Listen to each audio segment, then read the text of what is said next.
नमस्कार, मी संदीप चव्हाण आणि आपण पाहता एलएस मराठी। पाहूयात काही विशेष घडामोडी।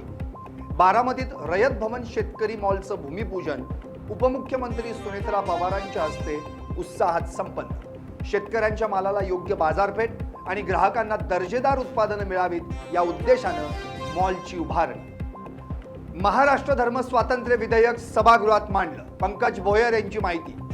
विशेष करून गरीब लोकांचा केला जातोय धर्मांतराचा प्रयत्न।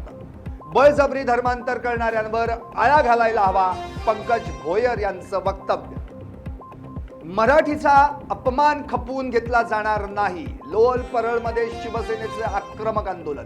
फिनिक्स मॉलमध्ये बुकचोर कंपनीतर्फे आयोजित पुस्तक प्रदर्शनात एकही मराठी पुस्तक नसल्यानं संताप व्यक्त। मुंबई महापालिकेचा राज्य सरकारकडे असलेला पैसा तातडीनं परत द्यावा, किशोरी पेडणेकरांची मागणी। सत्ता पालट झाल्यानंतर काही जण सत्तेच्या जोरावर वागत असल्याचा पेडणेकरांचा आरोप।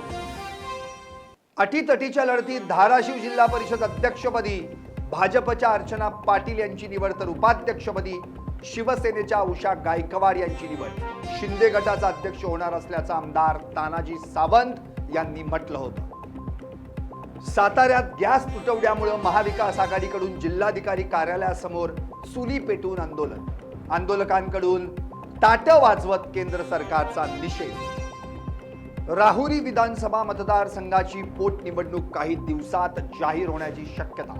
भाजपनं अक्षय कर्डिले यांना उमेदवारी द्यावी, कार्यकर्त्यांची मागणी। आखाती देशातील युद्धाचा परिणाम शेअर मार्केट सोबत आता सोनं आणि चांदीवरही।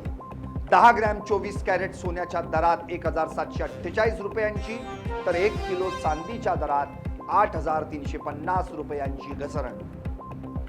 जळगावच्या अमळनेरमध्ये पैलाड परिसरातील नागरिकांचा पालिकेवर मोर्चा। उपनगराध्यक्षांच्या ताडेपुरा परिसरासंदर्भात अवमानजनक वक्तव्याचा ढोल वाजवत निषेध। हिंगोलीत कौटुंबिक वादातून जावयाला सासरच्या मंडळींकडून बेदम मारहाणीत जावई राजू पापणकर यांचा मृत्यू। पोलिसांनी खुनाचा गुन्हा दाखल न केल्यानं नातेवाईक आक्रमक। तर या होत्या काही विशेष घडामोडी। आणखी काही विशेष घडामोडींसाठी पाहत राहा एलएस मराठी।